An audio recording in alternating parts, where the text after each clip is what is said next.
రండి.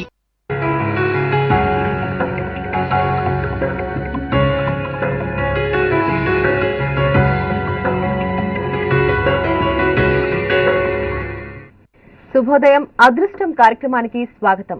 9 గ్రహాలు, 27 నక్షత్రాలు, 16 తిథులు, 12 రాశులు. వీటన్నిటి మధ్యలో మన జాతకం ఇమిడి ఉంటుంది. పుట్టిన సమయం, తేదీ, ప్రదేశాన్ని బట్టి మన నక్షత్రాలు నిర్ణయింపబడతాయి. నక్షత్రం మారితే జాతకమే మారుతుంది. ఒక్కో నక్షత్రంలో 4 పాదాలుంటాయి. ఈ పాదాలను బట్టి రాశులు నిర్ణయిస్తారు. ఇలా ఒకదానికొకటి సంబంధం ఉంటుంది. మీ పుట్టిన తేదీ, సమయాన్ని బట్టి మీ జాతకం ఉంటుంది. నిత్యం మనకు జరిగే మంచి చెడు అన్ని కూడా గ్రహాలిచ్చే ఫలితాలే. ప్రస్తుతం మీ జాతకం ఎలా ఉందో, మీకు అనుకూలమేంటి, ప్రతికూలమేంటి, మీరు ఎదుర్కొంటున్న సమస్యలను దూరం చేసుకోవడం ఎలా, అన్నింటా అభివృద్ధి కోసం ఏం చేయాలి, మీ జాతకంతో పాటు మీ సమస్యలకు చక్కని పరిష్కారం చూపించేందుకు భవిష్యాచార్య డాక్టర్ నరసింహాచార్యులు గారు మనతో పాటు స్టూడియోలో ఉన్నారు. మీకు మీ జాతకం గురించి తెలుసుకోవాలన్న ఆసక్తి ఉంటే వెంటనే మీ పుట్టిన తేదీ, సమయంతో పైన డిస్ప్లే అవుతున్న నెంబర్స్ కు కాల్ చేయండి. నమస్కారం గురుగారు. ఇవాళ రోజు శుభాశుభ సమయాల గురించి చెప్పండి. శ్రీ గురుభ్యో నమః. శ్రీ రాజమాత్రే నమః. G24 గంటల ప్రేక్షకులకి అదృష్ట శుభోదయం. స్వస్తి శ్రీ చాంద్రమానేన శ్రీ విజయనామ సంవత్సరం చైత్రమాసం వసంత ఋతువు ఉత్తరాయణం. ఈరోజు మే 8వ తేదీ బుధవారం. ఈరోజు చతుర్దశి తెల్లవారుజామున 4:21 వరకు ఉంది. అట్లాగే అశ్విని నక్షత్రం పూర్తిగా ఉంది. వర్జం రాత్రి 1:45 నుంచి 3:29 వరకు. అట్లాగే రావుకాలం మధ్యాహ్నం 12 గంటల నుంచి 1:30 వరకు. దుర్ముహూర్తం ఉదయం 11:39 నుంచి 12:30 వరకు. ఇక ఈరోజు అదృష్ట సమయం ఉదయం 9:15 నుంచి 10:11 వరకు. తిరిగి సాయంత్రం 5:41 నుంచి 6:24 వరకు. ఈరోజు అదృష్ట సమయంలో మీ నిత్య కార్యక్రమాల్లో భాగంగా దైవారాధన, దీపారాధనతో ఆరంభించండి. అట్లాగే మహాలక్ష్మి పూజాది కార్యక్రమం చేసుకునేవారు ఈరోజు సాయంత్రం 5:41 నుంచి 6:24 మధ్యకాలంలో మీరు పూజా కార్యక్రమం ఆరంభించుకోండి. ఈరోజు ప్రతి ఒక్కరికి కూడాను పరిపూర్ణమైనటువంటి సత్ఫలితాలను ఇచ్చేటువంటి రోజుగా మనం అభివర్ణించవచ్చు. ఓకే గురుగారు, ఇవాళ రోజు విశిష్టతలు ఏంటి? ఈరోజు బుధవారం, బుధ సంబంధమైన వారం. తప్పనిసరిగా గణపతి ఆరాధన ఈరోజు అత్యంత యోగ్యమైనది. అట్లాగే అశ్విని నక్షత్రాధిపతి అయినటువంటి కేతువు ఉన్నటువంటి రోజు కాబట్టి తప్పనిసరిగా ఈరోజు గో సేవ చేయడం అన్ని రాశుల వారికి ఉత్తమం. ఒక గుప్పెడు పచ్చగడ్డని ఆవుకు పెట్టండి, మీకు మంచి ఫలితాలు వస్తాయి. ఈరోజు క్రయ విక్రయాలకు అనుకూల కాలం కాదు. అట్లాగే ప్రయాణాలు వాయిదా వేసుకోండి. శుభకార్య ప్రయత్నాలని ప్రతికూల ఫలితాలు వస్తాయి. అట్లాగే కోర్టు వాయిదాలు మీకు ప్రతికూల ఫలితాలు ఇస్తూ ఉన్నాయి. తప్పనిసరిగా ఈరోజు మాస శివరాత్రి, అందరూ ఈశ్వరారాధన చేయండి. అట్లాగే ఈరోజు కత్తెర ఆరంభం. సో నూతన కార్యరంగాలకి, గృహ నిర్మాణ పనులకి కొద్దిగా ఆటంక సమయం. దయచేసి ఈరోజు విశిష్టతను గమనించుకొని ప్రతి ఒక్కరూ సద్వినియోగం చేసుకొని మంచి ఫలితాలు పొందవలసిందిగా వేడుకుంటున్నాం. ఈరోజు జన్మించిన వారి జాతకం ఏ విధంగా ఉంటుంది? ఈరోజు అశ్విని నక్షత్రంలో పుడుతున్న వారు సివిల్ ఇంజనీర్లుగా, కాంట్రాక్టర్స్గా, మంచి బిల్డర్లుగా, రియల్ ఎస్టేట్ వ్యాపార రంగంలో నిష్ణాతులుగా ఉంటారు. ప్రభుత్వ రంగేతర శక్తిగా ఎదిగే అవకాశాలు బలంగా ఉంటాయి. సాధ్యమంతకు వీరికి మంచి విద్య, మంచి వర్చస్సు, మంచి వాగ్ధాటి కలిగి ఉంటారు. విశ్లేషకులుగా, వక్తలుగా, ప్రవక్తలుగా ఉంటారు. తప్పనిసరిగా ఈరోజు పుట్టిన వారి జాతకం అదృష్ట దిశగా నడుస్తుంది. అట్లాగే మే 8వ తారీఖు పుట్టి జన్మదినోత్సవం జరుపుకుంటున్న వారందరికీ కూడా మంచి శుభపరిణామాలు కలగాలని అదృష్టం భావిస్తుంది. ఓకే గురువుగారు, అంటే జనరల్గా బ్రహ్మ లిఖిస్తాడు మన తలరాతని అనేసి అంటూ ఉంటారు. మరి ఈ బ్రహ్మ లిఖితాన్ని జ్యోతిష్య శాస్త్రం మార్చగలుగుతుందా? బ్రహ్మ రాశాడు, రాస్తూ ఉంటాడు, రాస్తూనే ఉంటాడు. పుట్టేవారు పుడుతున్నారు, పెరిగేవారు పెరుగుతున్నారు, చనిపోయేవారు చనిపోతున్నారు. అయితే బ్రహ్మ యొక్క లిఖితాన్ని ఎవరు చదివారు, అది ఎలా ఉంటుందో మనకు తెలియదు. బ్రహ్మ రాసినటువంటి మానవుని యొక్క జీవన విధాన ప్రక్రియ, ఒక వ్యక్తి ఈ రకంగా బ్రతకాలి అంటే ఇక్కడ బ్రహ్మ దృష్టిలో అందరూ సమానులే, ఎవరికి లోపం చేయలేదు. మనం ఏ లోపం చేస్తే మనకు కష్టం వస్తుందో, ఏ లోపం చేయకపోతే సుఖం వస్తుందో చెప్పేటువంటి వేదాంగాలు. సో వేదాంగాలులో వచ్చినటువంటి ఈ జ్యోతిష్యం బ్రహ్మ లలాటం నుండి వచ్చినటువంటి ఒక దివ్య రేచస్సుగా మనం అభివర్ణిస్తూ, బ్రహ్మ యొక్క ఆలోచన విధానానికి ఒక మనిషి యొక్క రూపురేఖలు తయారు చేస్తుంది కాబట్టి ఆ రూపురేఖల ఆధారంగానే ఆ వ్యక్తి యొక్క లక్షణాన్ని, వారి యొక్క గుణాన్ని, వారి యొక్క నడవడికని గుర్తించవచ్చు. అట్లాగే మనకు షుగర్ వచ్చింది, బ్రహ్మ నీకు షుగర్ వ్యాధి ఉంటుందని రాస్తారు. కార్డిక్ ఇబ్బంది వచ్చింది, ఆపరేషన్ చేయించుకోవాలి అంటే మనిషి బ్రతకడానికి తాపత్రయపడుతుంటాడు. కాబట్టి ఆ బతకడానికి తాపత్రయం ఏమిటో, ఏ సమస్య మనం ముందుగా ఉత్పన్నమవుతుందో ఆ సమస్యను గుర్తించి వారిని ముందుగా కనుక మనం ఫస్ట్ ఎయిడ్ ఇవ్వగలిగితే తప్పనిసరిగా వారిలో మంచి జీవనం ఉజ్జీవింపబడుతుంది. సో జ్యోతిష్యం అంటే ఒక ఫస్ట్ ఎయిడ్ వంటిది. ఫస్ట్ ఎయిడ్ అంటే తాత్కాలిక ఉపశమనం చెబుతుంది, దాన్ని ఉపయోగించుకుంటే బాగుంటుంది, లేదనుకుంటే లేదు. కాబట్టి బ్రహ్మలిఖితాన్ని మార్చలేమా అంటే మార్చలేము, కానీ దాని యొక్క ఉధృతాన్ని మాత్రం తగ్గించవచ్చు. సముద్రం అలలు ఒడ్డుకు వస్తాయి, అవే శాశ్వతంగా ఊళ్ళోకి వచ్చేస్తే ప్రకృతి ఉండదు, సమాజం ఉండదు, మనిషి ఉండడు. కానీ మళ్ళీ వెనక్కి ఎలా వెళ్తున్నాయి, దాని యొక్క లక్షణం అది. అంటే బ్రహ్మలిఖితం కూడా నీకు ఈ అవస్థలు ఉన్నాయి, అవస్థాత్రయాలు ఉన్నాయి, ఇవి సర్దుకోండి, ఇవి చేసుకోండి చెప్పేటువంటిదే జ్యోతిష్యం. కాబట్టి బ్రహ్మలిఖితాన్ని మార్చలేకపోవచ్చు, కానీ ఆ ఉధృతాన్ని మాత్రం తగ్గించేటువంటి శక్తి జ్యోతిశాస్త్రానికి ఉంది. అంటే ఇప్పుడు శివుడు ఆజ్ఞలు ఏంది ఏమైనా కుట్టదంటారు, కదలదు అంటారు. మరి అలాంటప్పుడు ఇప్పుడు ప్రస్తుతం సమాజంలో జరుగుతున్న మంచి కానీ చెడు కానీ దానికి దేవుడి పాత్ర ఎంతవరకు ఉంటుంది? దేవుడిని ఎంతమంది నమ్ముతారో నమ్మని వారు ఎంతమంది ఉన్నారు. నమ్మినవాడు సుఖపడుతున్నాడు, నమ్మనివాడు సుఖపడుతున్నాడు, ఇందులో తేడా లేదు. కానీ మనం దేవుడు ఉన్నాడని మనం విశ్వసిస్తాం, కానీ దేవుడు లేడు, దేవుడు లేడు, దేవుడు లేడు అని వాడు రోజు 100 సార్లు దేవుడి గురించి అంటూనే ఉంటాడు. హిరణ్యకశిపుడు కుమారుడు ప్రహ్లాదుడు, ఆయన నారాయణ మంత్రాన్ని ఎన్నోసార్లు కొన్ని సంవత్సరాలు, కొన్ని యుగాల పాటు తపస్సు చేశాడు, కానీ భగవంతుడు ప్రహ్లాదుడికి దర్శనం ఇవ్వలేదు. ఎక్కడరా హరి, ఎక్కడరా నీ దేవుడు, ఎక్కడరా విష్ణువు అని ఎలాగైనా సరే వారి నుడి ద్వారా భగవన్నామ స్మరణ జరిగింది కాబట్టి ముందుగా భగవంతుడు వాడికే కనపడతాడు. లేడు అనేవాడిని నేను ఉన్నా అనిపించేదే భగవతత్వం. ఉన్నవాడు విశ్వసించాడు, ఇక వాడికి భగవంతుడు దర్శనం అక్కర్లేదు. కాబట్టి ఇక్కడ శివుడాజ్ఞలని చీమైనా కుట్టదంటారు. మరి ఆ చీమకు కూడా శాపం పెట్టాడు కదా, నువ్వు కుట్టంగా చచ్చిపోతావని. నాకు వెంటనే మోక్షం కావాలని కోరుకుంది. అదే మనం చచ్చిపోతా నేను నీ ప్రాణం తీసుకొని చచ్చిపోను అంటారు, పిశాచి మొదలు పట్టి పీడిస్తానంటారు. కానీ మనిషికి మోక్షం కావాలా లేకపోతే స్వర్గసుఖాలు కావాలా, అది మన జాతకంలోనే ఉంటుంది. వీడికి మోక్షం వస్తుందా, స్వర్గసుఖాలు వస్తాయా, నరకం వస్తుందా, వీడు ఏ కర్మ చేసి వచ్చాడు అంటే చాలామంది పూర్వజన్మ తెలుసుకునే ప్రయత్నం చేస్తూ ఉంటారు. పూర్వజన్మలనే ఉండబట్టే మనం మానవ జన్మ ఎత్తాం. ఈ జన్మలో ఇలా ఉన్నాం, మరి మరు జన్మలో ఇప్పుడు జన్మ వాసన. ఒకడు తిని విధానాన్ని బట్టి వాడు జన్మ అంటే చెప్పచ్చు, వాడు దున్నపోత లేక కుక్క మేక చెప్పచ్చు, వాడు తినే విధానం. కాబట్టి పూర్వజన్మ వాసనలు మన దగ్గర ఉంటాయి. కాబట్టి నువ్వు పూర్వజన్మ పాపం చేసి ఉంటావురా, అందుకే బాధపడుతున్నావు. నువ్వు పూర్వజన్మలో ఎవరినో భార్యపతిని విడదీసి ఉంటావు, అందుకే ఇప్పుడు సంసారం పాడైపోతుంది. ఇవన్నీ ఎందుకు వచ్చినాయంటే జన్మలనే ఉన్నాయి, ఆత్మ అనేది ఉన్నది. కాబట్టి ఆత్మ ఫలితం వేరు, అనుభూతి వేరు. సో కాబట్టి ఏంటంటే బ్రహ్మలిఖితాన్ని మార్చలేము, శివుడు ఆజ్ఞని ఉల్లంఘించలేము. వారికి బద్ధులమై మనం అడుగు ముందుకేసినప్పుడు మన సంసారం ప్రశాంతంగా సాగుతుంది. ప్రస్తుతం ఉన్న పరిస్థితుల్లో మానసికంగా ప్రశాంతత ఉండదు, అస్థిరత అనేది నెలకొంటుంది. దీనికి కారణాలు ఏంటి? అస్థిరత్వం, స్థిరత్వం అంటే ఇక్కడ ఎక్కడ సుఖం ఉంటుందో అక్కడ కష్టం తప్పనిసరిగా ఉంటుంది. చిన్న ఉదాహరణ ఏంటంటే చెరువులో కప్పలు బెక అరుస్తూ ఉంటాయి. వాటి అరుపులకి ప్రపంచానికి ఉపయోగం లేదు. ఏదో అంటారు వర్షాలు పడతాయని, కానీ అక్కడ పాము వచ్చి ఆ కప్పను తింటుందండి. కప్పను తిని ఆహా ఈరోజు నాకు మంచి బ్రేక్ఫాస్ట్ దొరికిందని హాయిగా కనుక మన ఇంట్లో కనుక దోశలు వేసుకు తిని హాయిగా మొత్తుగా పడుకుంటాం, అట్టా పడుకుంటుంది. కప్పను తిని పాము పడుకుంటుంది, సుఖం అనిపిస్తూ. వెంటనే ముంగేస వస్తుంది. ముంగేస ఏం చేస్తుంది, ఈ కప్పను తిన్న పాముని చంపి తినేస్తుంది. తిని అది కూడా హాయిగా పడుకుంటుంది పోయి.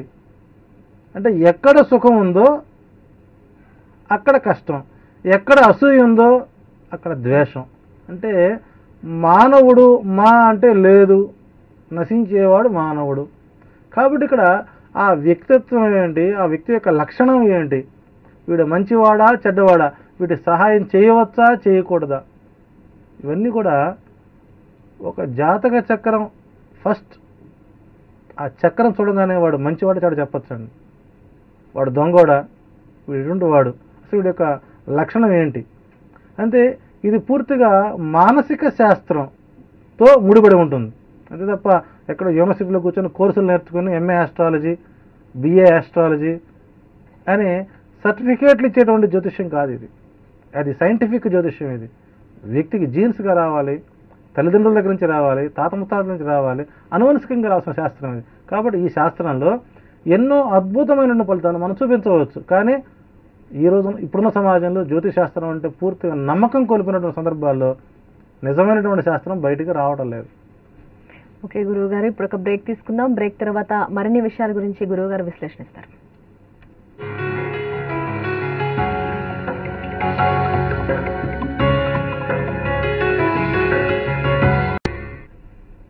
Welcome back.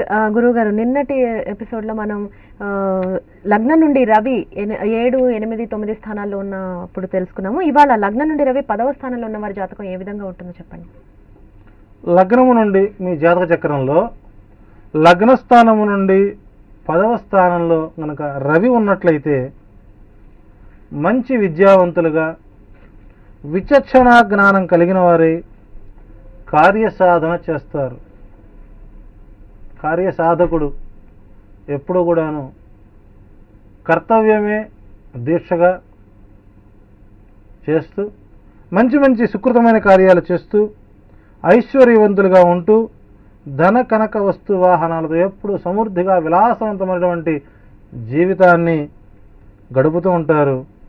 వీరికి మంచి పుత్ర సంతానం కలిగి వారి వలన కూడా సుఖపడతారు. సో జాతకరీత్యా మీ లగ్నము నుండి 10వ స్థానంలో కనుక రవి ఉన్నట్లయితే మీరు మహామహోన్నతులుగా మనం అభివర్ణించవచ్చు. వీళ్ళు మంచి విలువలు, మంచి సమాజంలో మంచి పాత్ర, మంచి ఐశ్వర్యవంతులుగా ఉన్న ఐశ్వర్యవంతుడిగా 10 మంది తన నోట పొగుడుతూ ఉంటారు. ఈ మధ్య పొగడతండేది చాలా కామన్ అయిపోయింది. మనం చాలాసార్లు మా టీవీలో పొగిడినప్పుడు మీరు బాగా చదువుతున్నారండి, మీ పాదాభివందనాలండి, అసలు మీతో కలవడం అదృష్టం అండి, ఇవన్నీ ఎలా ఉంటాయంటే పొగడతాం. మీరు పొగిడారు అంటే మా పతనాన్ని కోరుకున్నట్టే. మాలో లోపాలు చెప్పాలి. ఇప్పుడు లగ్నంలో 10వ స్థానం రవి ఎప్పుడు చేస్తారంటే ఎదుటివారి లోపాలను చెబుతూ వారిని సరిదిద్దేటువంటి మహోన్నతులుగా వారు ఎదుగుతారు. కాబట్టి లగ్నంలో నుంచి 10వ స్థానం రవి అత్యంత యోగకారకుడు. ఇక లగ్నం నుండి రవి 11వ స్థానంలో ఉంటే వారి జాతకం ఏ విధంగా ఉంటుంది? వీరికి లోకమే ఇల్లు, ప్రకృతే ఒడి. వీరు మొదటి నుంచి కూడాను స్వతంత్ర భావాలు కలిగి ఉంటారు. బాగా ధన సంపాదన చేస్తారు. మంచి ఉన్నత విద్య, శాస్త్ర పరిజ్ఞానం ఉంటుంది. శారీరక దారుఢ్యం బాగా ఉంటుంది. ప్రజాహితులు కానీ మనసులో అందరికీ ఒక మంచి వ్యక్తిగా, మంచి వ్యక్తిత్వం గల వ్యక్తిగా గుర్తుండిపోతారు.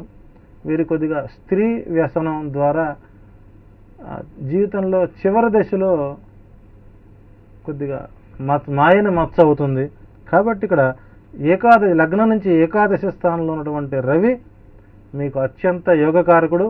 వీరికి స్త్రీ మూలక ధనాన్ని తినేటువంటి యోగ్యత కూడా ఉంది. కాకపోతే చివరికి అసూయ ఎక్కువ. ఇందా చెప్పాను, 6 కోట్లు ఉన్నవాడు దరిద్రుడే, 3 కోట్ల దరిద్రుడే, చెప్పే నేను దరిద్రుడినే. ఎందుకంటే అయ్యో నాకు ఇక్కడ రావట్లేదే. కాబట్టి ఏంటంటే 11వ స్థానం రవి అత్యంత యోగ్యమైన, కేవలం ఒక చిన్న వ్యసనం వలన ఇంత సంపాదించినటువంటి కీర్తి మొత్తం ఒకసారి పోతుంది. కాబట్టి ఆ వ్యసనం జోలికి పోకుండా ఉంటే వారు 10వ స్థానానికి ఏ ఫలితం వచ్చిందో వీరికి అదే ఫలితం వస్తుంది. ఓకే, లగ్నం నుండి రవి 12వ స్థానంలో ఉన్న వారి జాతకం ఏ విధంగా ఉంటుంది? ఈ జాతకులు మూర్ఖులుగా ఉంటారు, తర్వాత బుద్ధిహీనులుగా ఉంటారు. అట్లా తిరుగుతున్నాను అనుకోకండి. జ్ఞాపశక్తి తక్కువగా ఉంటుంది. లోక విచక్షణ జ్ఞానం ఉండదు. అంటే వీళ్ళు చదువుకుంటారు కానీ జ్ఞాపశక్తి ఉండదు. బాగా చదవాలని ప్రయత్నం చేస్తూ ఉంటారు, చదువుతారు, ఎగ్జామినేషన్కి వెళ్ళంగానే అక్కడ సినిమా కథ రాసి వస్తారు. శరీరం బలహీనంగా బక్కబలసగా ఉంటారు. ఎప్పుడూ తండ్రితో వైరంతో బాధపడుతుంటారు. వీరికి సరైనటువంటి ఆరోగ్యం ఉండదు.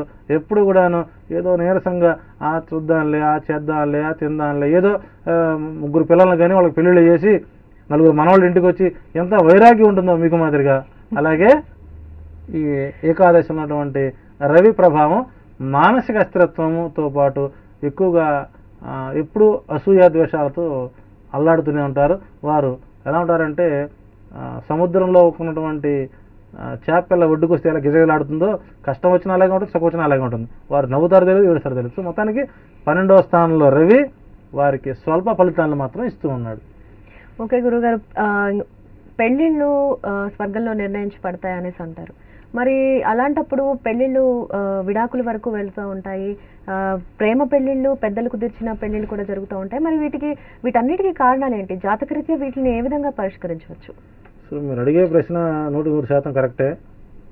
మరి బ్రహ్మ లిఖితం అనుకున్నాం, బ్రహ్మే పెళ్లి చేస్తాను అనుకున్నాం కదా, అప్పటిదాకా మనం ఆగాలిగా, ఆగలాగే కదా ప్రేమ పెళ్లి అయ్యేది.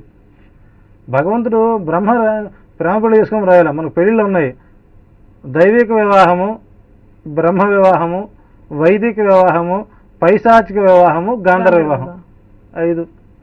మనం ఎక్కువ ఏం చేస్తున్నామంటే, కృష్ణుడి పెళ్లి చేసుకోలేదా సత్యభామని, కృష్ణుడు వేసుకోలేదా రుక్మిణీదేవిని అంటే, కృష్ణుడికి 16,000 మంది గోపికలండి, ఆయన మంచి గ్రీకు వీరుడు అండి అంటారు. 16,000 మంది కృష్ణుడిని ప్రేమించారు తప్ప కృష్ణుడు వీళ్ళందరినీ ప్రేమించలేదండి. సో వారి యొక్క వృత్తాంతం వేరు.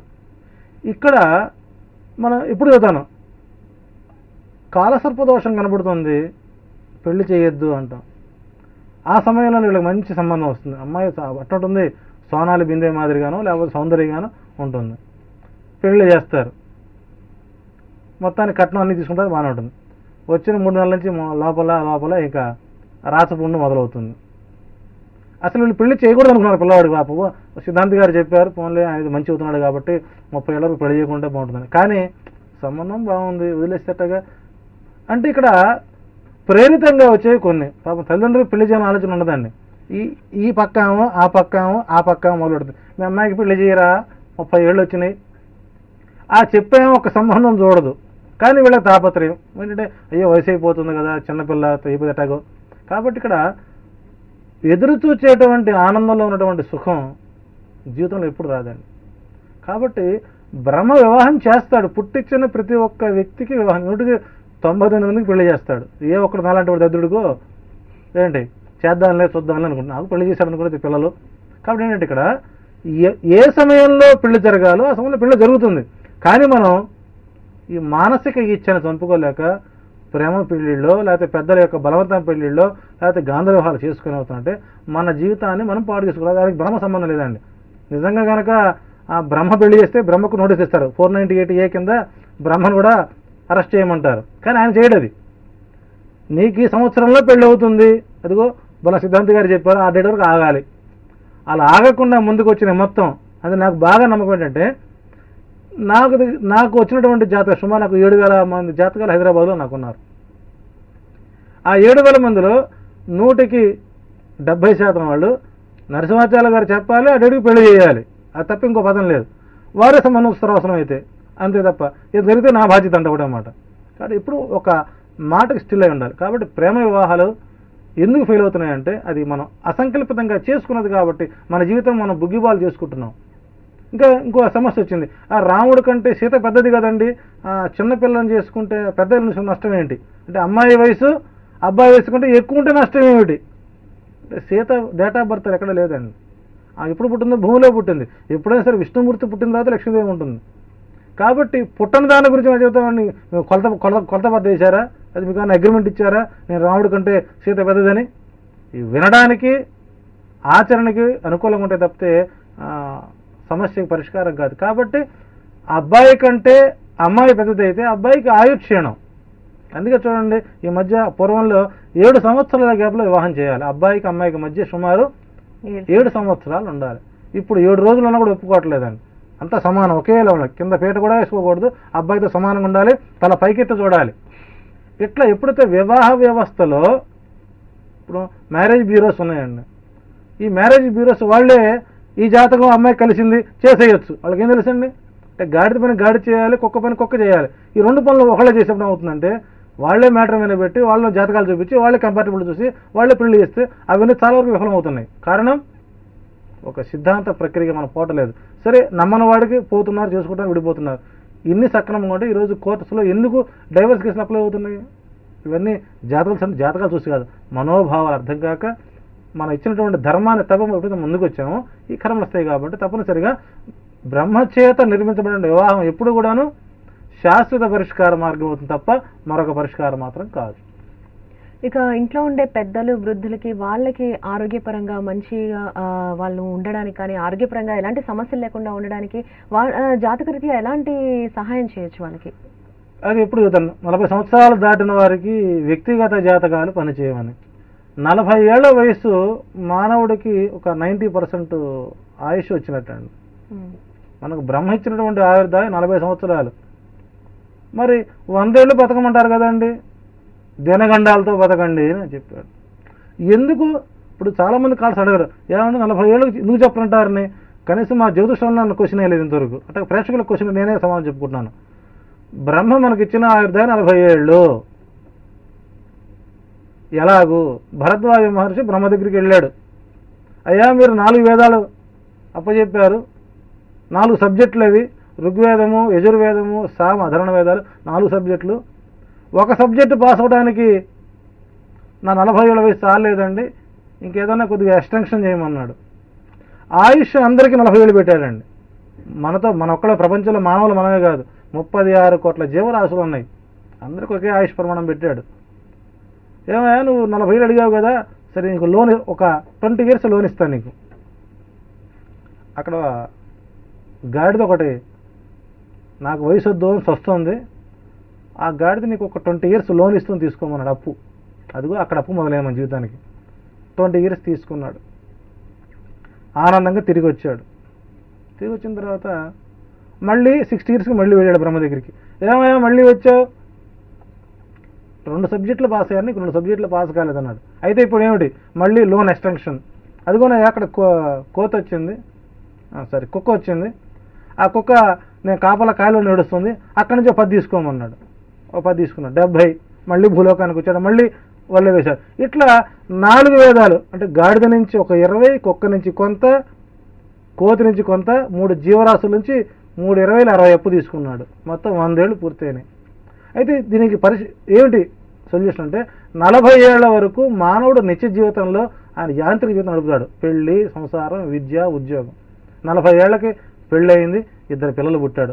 అప్పుడు ఏమైందండి, నీకు పెళ్లి కానంత వరకు నువ్వు స్వతంత్రుడివి, పెళ్ళి అయ్యాక పరతంత్రుడివి. వెంటనే 2 పిల్లలు, వాళ్ళని పోషించాలి, వాళ్ళని చదివించాలి, వాళ్ళకి పెళ్ళి చేయాలి. మొత్తం ఏంటంటే అది గాడిద బరువు.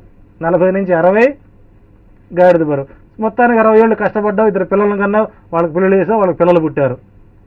అక్కడి నుంచి నీ జీవితం ఏంటి, కుక్క.